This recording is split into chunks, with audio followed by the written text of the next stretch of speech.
ರಾಹುಲ್ ಗಾಂಧಿ ಅವರು ಹೊಸ ಮಾನದಂಡ ಹೇಳಿದ್ರಪ್ಪ ಸರ್, ಆ ಮಾನದಂಡದ ಪ್ರಕಾರವಾಗಿನೇ ಕ್ಯಾಂಡಿಡೇಟ್ಗಳು ಇರ್ತಾರೆ ಅನ್ನೋ ಅಂತ. ಯಾರಾದ್ರೂ ಕ್ಯಾಬಿನೆಟ್ ಎಕ್ಸ್ಪೆನ್ಷನ್ ಮೀಡಿಯಾ ಚರ್ಚೆ ಮಾಡ್ತಾರೆ?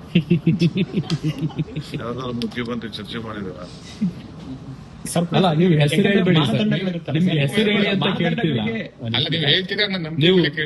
ಅಲ್ಲ ಸರ್, ನೀವು ಹೆಸರು ಹೇಳಬೇಡಿ. ಆ ತರದ್ದು ಒಂದ್ ಏನಾದ್ರು ಪ್ರಯೋಗ ಏನಾದ್ರು ಇದೆಯಾ? ಕಾಂಗ್ರೆಸ್ ಅಲ್ಲಿ ಸಾಕಷ್ಟು ಪ್ರಯೋಗಗಳಾಗ್ತಿದೆ ಈಗ. ಕಾಂಗ್ರೆಸ್ ಅಲ್ಲಿ ಈಗ ಬೋಸರಾಜು MLA ಇರಲಿಲ್ಲ, ಮಂತ್ರಿ ಮಾಡ್ಕೊಳ್ತಾರೆ. ಆ ತರ ಪ್ರಯತ್ನ ಈಗಲೂ ಆಗುತ್ತಾ? ತಮ್ಮ ಕ್ಯಾಬಿನೆಟ್ ಉದಾಹರಣೆ ಹೇಳ್ತಾರೆ. ಇದೇ SM ಕೃಷ್ಣ ಕಾಲದಲ್ಲಿ PKG ಇವ್ರನ್ನ ಚಂದ್ರಶೇಖರ್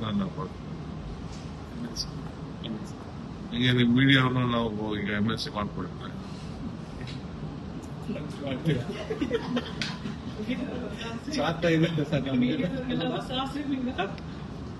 MP ಮಾಡ್ಕೊಂಡಿದೀವಿ, MLC ಮಾಡ್ಕೊಂಡಿದೀವಿ.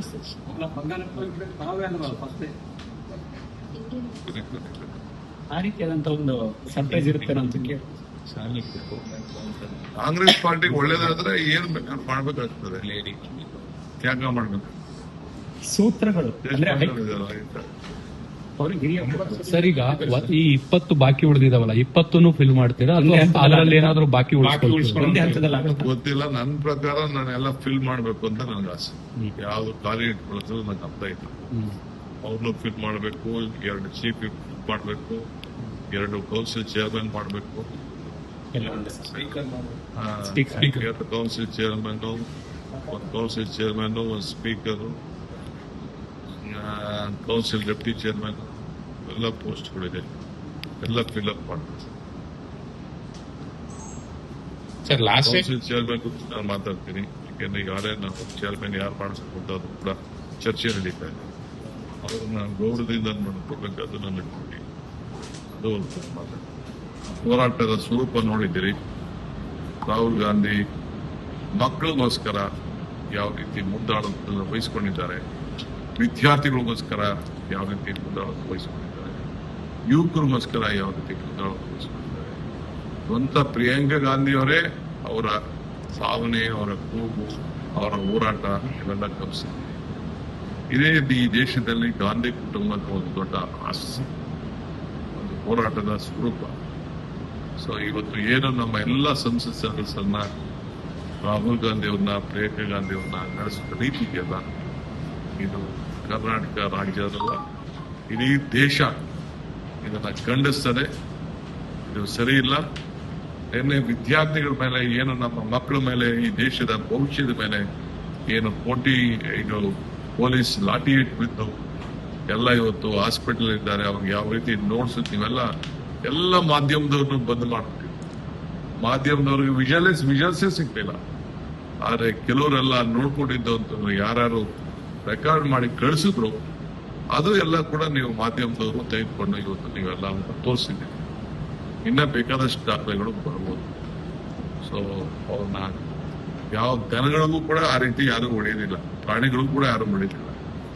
ಅಂತ ಸಂದರ್ಭದಲ್ಲಿ ಇವತ್ತು ಹೊಡೆದು ಮಕ್ಕಳಿಗೆ, ನಮ್ಮ ಮಕ್ಕಳಿಗೆ, ನಮ್ಮ ವಿದ್ಯಾರ್ಥಿಗಳಿಗೆ ಒಬ್ಬ ದೂರದಿಂದ ಬಂದು ಯಾವ ಸಂಘಟನೆ ಇಲ್ಲದೆ ನಮ್ಮ ಹಕ್ಕನ್ನ ಪ್ರತಿಪಾದನೆ ಮಾಡಬೇಕು ಅಂತೇಳಿ ಬಂದಂತವ್ರಿಗೆ ಈ ರೀತಿ ಲಾಠಿ ಏಟ್ ಹೊಡೆದು ಅವ್ರನ್ನ ಅಷ್ಟು ಬಹಳ ಮಾನವೀಯತೆಯನ್ನ ಕಳ್ಕೊಂಡು ಇವತ್ತು ಅವ್ರ ಮೇಲೆ ಪ್ರಯೋಗ ಮಾಡಿದ್ರಲ್ಲ, ಇದು ಕರ್ನಾಟಕ ರಾಜ್ಯ ಕೂಡ, ಸರ್ಕಾರ ಕೂಡ ಖಂಡಿಸ್ತದೆ.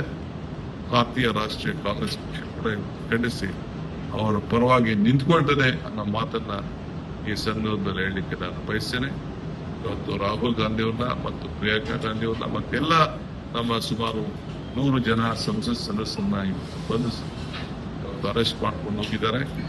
ನನಗೆ ಬೇಡ, ನೀವು ಬಿಟ್ಟಕ್ಕಾಗಲ್ಲ ಅಂತ ಹೇಳಿ ಪಾಪ ನನಗೆ ರಿಕ್ವೆಸ್ಟ್ ಮಾಡ್ಕೊಂಡು ಆಯ್ತು ಅಂತೇಳಿ ನಾನು ಈಗ ತಾನೇ ಬಂದಿದ್ದೇನೆ. ಇರಲಿ, ಬಟ್ ಇದು ಖಂಡನೀಯ. ಪ್ರಜಾಪ್ರಭುತ್ವ ವ್ಯವಸ್ಥೆಯಲ್ಲಿ ಮಕ್ಕಳ ಭವಿಷ್ಯ ಮುಖ್ಯ. ಹೋರಾಟ ಕೇಂದ್ರ ಸರ್ಕಾರದ ವಿರುದ್ಧ ಮುಂದುವರಿತದೆ. ಕೇಂದ್ರದ ಮಂತ್ರಿಗಳು ರಾಜೀನಾಮೆ ಕೊಡಲೇಬೇಕು. ಮಕ್ಕಳಿಗೆ ನಾವು ನ್ಯಾಯ ಒದಗಿಸ್ಕೊಡ್ಬೇಕು.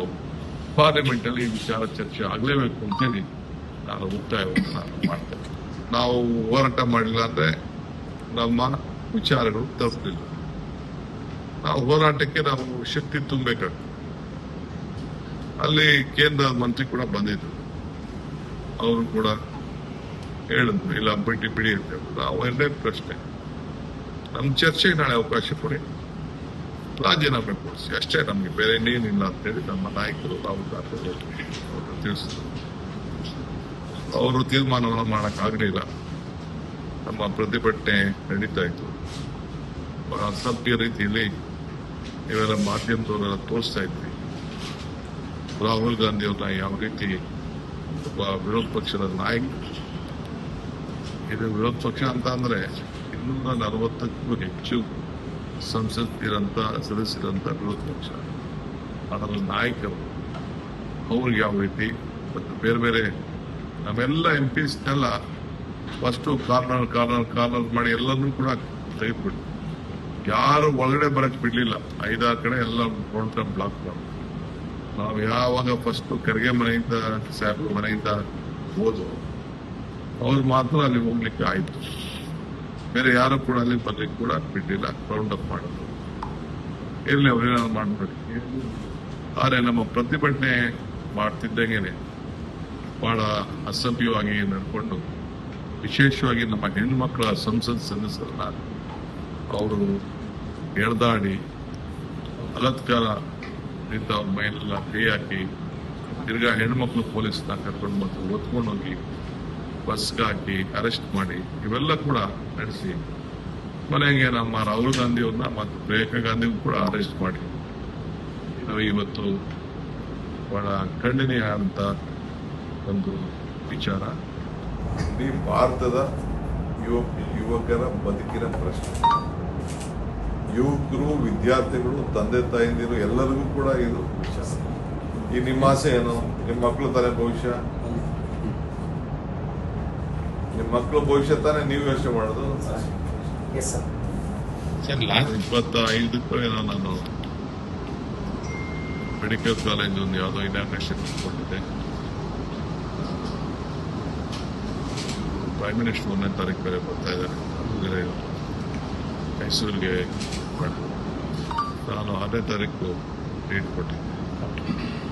ಸೆಷನ್ 10 days ಸೆಷನ್ ಮಾಡಿ ಯಾವಾಗ ಹೇಳ್ತಾರೋ ಅದನ್ನ ರೆಡಿ ಮಾಡಿಟ್ಕೊಂಡು ನಿಮ್ಗೆಲ್ಲ ತೋರ್ಸೋದಂತಲ್ಲ ಎಲ್ಲ ರಾಜ್ಭವನ್ ಸಿದ್ಧತೆ. ಹೌದು ಸರ್, ನಾನು ಗವರ್ನರ್ಗೂ ರಿಕ್ವೆಸ್ಟ್ ಮಾಡ್ಕೊಂಡು ಲೆಟರ್ಸ್ ನಾಡಿದ್ದು ಕೇಳಿದ್ದಾರೆ ಅಂತಿದೆ.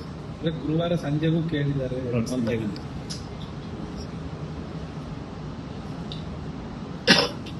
ಗವರ್ನರ್ ಎಲ್ಲ ಹೊರಗಡೆ ಹೋಗ್ಬೇಕು ಅಂತಿದ್ರು, ಅದನ್ನು ನಾನು ರಿಕ್ವೆಸ್ಟ್ ಮಾಡ್ತೀನಿ. ಸರ್ ಲಾಸ್ಟ್ ಟೈಮ್ ನೀವು ಬಂದಾಗ್ಲೇ ಅಂದ್ರೆ 3-4 days ಬ್ಯಾಕ್ ಬಂದಾಗ್ಲೇ ಆಲ್ಮೋಸ್ಟ್ ಫೈನಲ್ ಅಂತ ಆಗಿತ್ತು. ಮತ್ತೆ ದೆಹಲಿಗೆ ನಾಯಕರು ಕರ್ಸಿದ್ರೆ ಮಾತ್ರ ಬರ್ತೀವಿ ಅಂತ ಹೇಳಿದ್ರಿ. ಈಗ ಈ ಕಾರ್ಯಕ್ಕೋಸ್ಕರ ಮತ್ತೆ ವಾಪಸ್ ಹೋಗಿ ಬರೋ ಪರಿಸ್ಥಿತಿ ಏನಾದ್ರು ಆಗತ್ತಾ? ಈಗ ನಮ್ಮ ಹತ್ರ ಮಾತಾಡ್ಬಿಟ್ಟು ಅವ್ರು ಕಳಿಸಿ ಅಲ್ಲಿ ಫೋನ್ ಮಾಡಿ ಹೇಳ್ತೀವಿ ಅಂತ ಅದಕ್ಕೂ ರೆಡಿ. ಕಾಂಗ್ರೆಸ್ ಪಾರ್ಟಿ ನಡ್ಕೊಂಡು ಬಂದಿರೋಂಥ ಪದ್ಧತಿ ಅದು. ನಮ್ಮ ಹತ್ರ ಚರ್ಚೆ ಮಾಡ್ತಾರೆ, ನಮ್ಮ ಅಭಿಪ್ರಾಯ ಕೇಳ್ತಾರೆ. ಹಿಂದೆ ಸಿದ್ದರಾಮಯ್ಯ ಸರ್ಕಾರ ಇದ್ದಾಗ ಕೂಡ ಆ ರೀತಿ ಕರೆದು ನಮ್ಮಿಬ್ಬರನ್ನು ಕುಣಿಸ್ಕೊಂಡು ಕೇಳಿ ತೀರ್ಮಾನಕ್ಕೆ ಮಾಡಿದ್ದಾರೆ. ಈಗ ನಾವೆಲ್ಲ ಕೂತ್ಕೊಂಡು ರಾಹುಲ್ ಗಾಂಧಿ, ಮಲ್ಲಿಕಾರ್ಜುನ್ ಖರ್ಗೆ ಸಾಹೇಬರು, ಸುರ್ಜೇವಾಲಾ, ಸಿದ್ದರಾಮಯ್ಯ ಎಲ್ಲ ಚರ್ಚೆ ಮಾಡಿದ್ವಿ. ಎಲ್ಲ ಭಾವಚಿತ್ರಗಳೆಲ್ಲ ನೀವು ಪೇಪರ್ ಹಾಕಿ ನಾನು ರೆಡಿ ಇದ್ದೀನಿ. ನನಗೆ ನಾಳೆ ಟೈಮ್ ಕೊಟ್ರೆ ನಾಳೆನೇ ರೆಡಿ. ಈಗ ರಾತ್ರಿ ಕರೆದ್ರೆ ಇವತ್ತೇ ರೆಡಿ. ನನಗೂ ಯಾವ ಕಾರಣಕ್ಕೂ ಮುಂದಾಗಕ್ಕೆ ನನಗೆ ಇಷ್ಟ ಇಲ್ಲ. ನನಗೆ ಆ ಸಂದರ್ಭ ಬಟ್ ಪರಿಸ್ಥಿತಿ ನೀವೇ ಎಲ್ಲ ಗಮನಿಸ್ತಾ ಇದ್ದೀವಿ. ನಾನು 2 ದಿನದಿಂದ ಕಾಯ್ಕೊಂಡಿದ್ದೆ. ನಿನ್ನೆನೇ ಬರ್ತಿದ್ದೆ. ನಾನು ಹಾಸನದಲ್ಲಿ ನನ್ನ ಕರ್ತವ್ಯ ನಾನು ಮಾಡಬೇಕಾಗಿತ್ತು. ನಿನ್ನೆನೂ ಬರಕ್ಕೆ ನನಗೆ ಹೇಳಿದ್ದೆ. ನಿನ್ನೆ ಬರೋಕ್ಕಾಗಲಿಲ್ಲ. ಬಿಕಾಸ್ ಹಾಸನದಲ್ಲಿ ಹೋಗಲೇಬೇಕಾಗಿತ್ತು ಸರ್ಕಾರದ ಒಂದು ಜವಾಬ್ದಾರಿ. ಸೊ ಅದಕ್ಕೆ ನಾನು ಬೆಳಗ್ಗೆ ಹಾಸನ ಕಾರ್ಯಕ್ರಮ ಬೆಳಗ್ಗೆ ನಾನು ಬಂದೆ. ನಾಳೆ ಎಕ್ಸ್ಪೆಕ್ಟ್ ಮಾಡ್ಬೋದಾ ಸರ್ ಎನಿ ಮೀಟಿಂಗ್ಸ್ ಆಫ್ಟರ್ನೂನ್? ಈಗ ರಾತ್ರಿ ಇತ್ತು, ತಿರ್ಗಾ ರಾತ್ರಿ ನಾವೆಲ್ಲ ಸೇರೋದು. ಈಗ ಇನ್ನು ಅವ್ರು ಪೊಲೀಸ್ ಸ್ಟೇಷನ್ ಇದ್ದಾರೆ. ಈಗ ನಾನು ಹೋಗ್ತೀನಿ ಪೊಲೀಸ್ ಸ್ಟೇಷನ್ ಹೋಗ್ತೀನಿ. ಬಂದಿದ್ದಾರೆ. ನನಗೆ ರಿಕ್ವೆಸ್ಟ್ ಮಾಡ್ಕೊಟ್ಟು ನಿಮ್ಮನ್ನ ಬಂದ್ಸಕ್ಕಾಗಲ್ಲ, ಭಾಳ ಪ್ರಾಬ್ಲಮ್ ಆಗ್ತದೆ ರಿಕ್ವೆಸ್ಟ್ ಮಾಡಿ ಆಯಿತು ಅಂತ ಅಂದ್ಬಿಟ್ಟು ಅವರೆಲ್ಲ ಅರೆಸ್ಟ್ ಆದಮೇಲೆ ಸರ್, ಈಗ ನೀವು ಕಳೆದ ಸಲ ಬಂದಾಗ ಒಂದಷ್ಟು ಚೇಂಜಸ್ ಹೇಳಿದ್ರು, ಒಂದಷ್ಟು ಮಾನದಂಡಗಳನ್ನ ಹೇಳಿದ್ರು ಹೈಕಮಾಂಡ್ ರಾಹುಲ್ ಗಾಂಧಿ ಅಂತ. ಅದನ್ನೇನಾದ್ರು ಚೇಂಜಸ್ ಮಾಡ್ಕೊಂಡ್ ಬಂದಿದ್ದೀರಾ? ಫ್ರೆಶ್ ಫೇಸ್ಗಳಿಗೆ ಈ ಸಲ ಅವಕಾಶ ಸಿಗುತ್ತಾ? ಯಾಕಂದ್ರೆ ಫ್ರೆಶ್ ಅಂದ್ರೆ ಒಂದ್ಸಲ 2 ಸಲ MLA ಆದವರಲ್ಲ, 5-6 ಸಲ MLAಗಳಾದವ್ರಿಗೂ ಕೂಡ ಅವಕಾಶ ಸಿಕ್ಕಿಲ್ಲ. ಆ ತರದವ್ರದ್ದೊಂದು ದೊಡ್ಡ ಲಿಸ್ಟ್ ಇದೆ. ನಮ್ಮ ಪಾರ್ಟಿಲಿ ಹೈಕಮಾಂಡ್ ನಮ್ಮ ಅಭಿಪ್ರಾಯಗಳು ನಾವು 150 ಹೇಳ್ತೀವಿ. ಹೊಸ ಮುಖ ಬೇಕು, ಜಿಲ್ಲೆವಾರು, ಜಾತಿವಾರು ಎಲ್ಲ ಕೂಡ ಹೇಳ್ತೀವಿ. ಅವ್ರದ್ದೇ ಆದ ಏನೋ ಒಂದು ಲೆಕ್ಕಾಚಾರ ಇತ್ತು. ಅವ್ರು ಏನು ಹೇಳ್ತಾರೆ ಆ ರೀತಿ ನಾವು ಕೇಳಬೇಕು. ನನಗೆ ಎಲ್ಲರೂ ಕೂಡ 136 ಜನರು ನನಗೆ ಬಂದೆ. ಕೌನ್ಸಿಲಲ್ಲಿರುವಂಥ ಎಲ್ಲ ನನ್ನ ಮೆಂಬರ್ಸ್ ಎಲ್ಲ ಬಂದೆ. ಎಲ್ಲರಿಗೂ ಕೂಡ ಅರ್ಥ ಇದೆ, ಯಾರಿಗೆ ಅರ್ಥ ಇಲ್ಲ ಅಂತ ಆಗಿಲ್ಲ. ನಾನು ಕೂಡ ಫಸ್ಟ್ ಟೈಮ್ ಮಂತ್ರಿ ಆದ, ಬಹಳ ಚಿಕ್ಕ ವಯಸ್ಸಲ್ಲೇ ನನ್ನ ಮಂತ್ರಿ ಆದ. ನಾನು ಯುವಕರನ್ನ ಬೆಳೆಸಬೇಕು ಅನ್ನೋದು ನನಗೂ ಬಹಳ ಅವಕಾಶ ಕೊಡ್ಬೇಕು. ಬಟ್ ಡೆಲ್ಲಿಯವ್ರು ಏನು ಅವಕಾಶ ಮಾಡಿಕೊಡ್ತಾರೋ, ಏನು ಮಾರ್ಗದರ್ಶನ, ಆ ರೀತಿ ನಾನು ಪಾರ್ಟಿ ಏನ್ ಹೇಳ್ತದೆ ಕೇಳೋದು. ಸೂತ್ರಗಳು ಅಂದ್ರೆ ಅವ್ರಿಗೆ ಹಿರಿಯ ಸರ್, ಈಗ ಈ 20 ಬಾಕಿ ಉಳಿದಿದಾವಲ್ಲ, 20 ಫಿಲ್ ಮಾಡ್ತೀರಾ ಅಥವಾ ಅದರಲ್ಲಿ ಏನಾದ್ರು ಬಾಕಿ ಉಳಿಸ್ಕೊಳ್ತೀರಾ? ಒಂದೇ ಹಂತದಲ್ಲಿ ಆಗುತ್ತೆ. ಗೊತ್ತಿಲ್ಲ. ನನ್ನ ಪ್ರಕಾರ ನಾನೆಲ್ಲ ಫಿಲ್ ಮಾಡಬೇಕು ಅಂತ ನನಗೆ ಆಸೆ. ಯಾವ್ದು ಖಾಲಿ ಇಟ್ಕೊಳ್ಳೋದು ನನಗೆ ಅರ್ಥ ಇಲ್ಲ. ಅವ್ರನ್ನೂ ಫಿಲ್ ಮಾಡಬೇಕು, 2 ಚೀಫ್ ಮಾಡಬೇಕು, 2 ಕೌನ್ಸಿಲ್ ಚೇರ್ಮನ್ ಮಾಡಬೇಕು, ಎಲ್ಲ ಒಂದೇ. ಸ್ಪೀಕರ್ ಮಾಡಿ 2 council chairman, 1 council chairman, 1 speaker, council deputy chairman, ಎಲ್ಲ ಪೋಸ್ಟ್ಗಳಿದೆ. ಎಲ್ಲ ಫಿಲ್ ಅಪ್ ಮಾಡಬೇಕು. ಸರ್, ಲಾಸ್ಟ್ ಕೌನ್ಸಿಲ್ ಚೇರ್ಮನ್ ನಾನು ಮಾತಾಡ್ತೀನಿ. ಯಾಕೆಂದ್ರೆ ಈಗಾಗಲೇ ನಾವು ಚೇರ್ಮನ್ ಯಾರು ಮಾಡಿಸ್ಬೇಕು ಅಂತ ಅದು ಕೂಡ ಚರ್ಚೆ ನಡೀತಾ ಇದೆ. ಅವ್ರನ್ನ ಗೌರವದಿಂದ ನೋಡ್ಕೋಬೇಕಾದ್ರು ನನ್ನ ಡ್ಯೂಟಿ. ಅದು ಒಂದು ಮಾತಾಡ್ತೀನಿ. ಲೇಟೆಸ್ಟ್ ಹಾಗೂ ಇಂಟ್ರೆಸ್ಟಿಂಗ್ ಸುದ್ದಿಗಳಿಗಾಗಿ ಬಾಸ್ ಟಿವಿ ಕನ್ನಡ ಚಾನೆಲ್ನ ಸಬ್ಸ್ಕ್ರೈಬ್ ಮಾಡಿ. ಹಾಗೆಯೇ ಬೆಲ್ ಐಕಾನ್ ಪ್ರೆಸ್ ಮಾಡಿ. ಇದರ ಜೊತೆಗೆ ಫೇಸ್ಬುಕ್, ಇನ್ಸ್ಟಾಗ್ರಾಮ್, ಎಕ್ಸ್ನಲ್ಲೂ ಮಿಸ್ ಮಾಡದೆ ಫಾಲೋ ಮಾಡಿ.